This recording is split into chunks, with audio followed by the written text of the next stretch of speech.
तो हमारा आज का टॉपिक ये है कि इंडस्ट्रियलाइजेशन के पहले जो प्रोडक्शन होता था, हम सभी जानते हैं कि जब मशीन नहीं थी, जब फैक्ट्रीज नहीं थी, जब इंडस्ट्रीज नहीं थी, तो प्रोडक्शन तो होता था और प्रोडक्शन हैंडमेड प्रोडक्शन होता था। हम ये भी जानते हैं लोग हाथों से ही प्रोडक्ट्स को मैन्युफैक्चर करते थे, डिजाइन करते थे, बनाते थे।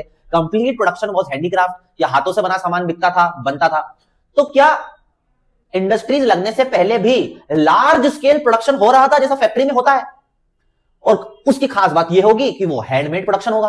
तो हां, आपका जवाब है कि बिल्कुल होता था। और इस पीरियड को हम बोलते हैं प्रोटो इंडस्ट्रियलाइजेशन। मतलब इंडस्ट्रियलाइजेशन या फैक्ट्रीज के आने का पहले का पीरियड है प्रोटो इंडस्ट्रियलाइजेशन। कैसे डिफाइन करते हैं इसे हम कहते हैं फेज ऑफ इंडस्ट्रियलाइजेशन। इंडस्ट्रियलाइजेशन का वो दौर which existed before coming up of factories. Factories के आने के पहले का समय या फेज ऑफ इंडस्ट्रीज को कहा जाता है प्रोटो इंडस्ट्रियलाइजेशन। ठीक है, क्या हो रहा है वहां पर लार्ज स्केल प्रोडक्शन हो रहा है, जैसा फैक्ट्रीज में होता है वैसा ही प्रोडक्शन हो रहा है।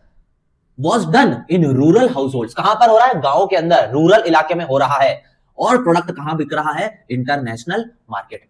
ठीक है, तो the phase of industrialisation where production, the phase of industrialisation before the coming up of factories, factories के पहले का वो दौर जहां पर लार्ज स्केल प्रोडक्शन हो रहा है रूरल हाउसहोल्ड्स में, so that the product can be sell or sold in international market is called proto industrialization। ठीक है, जनरली प्रोटो इंडस्ट्रियलाइजेशन हम रेफर करते हैं यूरोप से।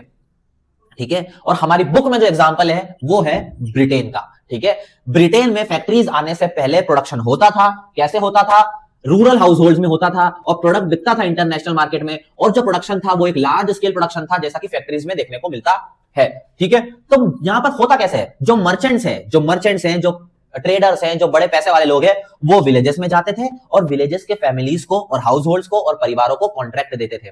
किस बात का कॉन्ट्रैक्ट? प्रोडक्शन की अलग अलग प्रोसेस का। इसे हम डिटेल में समझेंगे हमारे नेक्स्ट वीडियो में।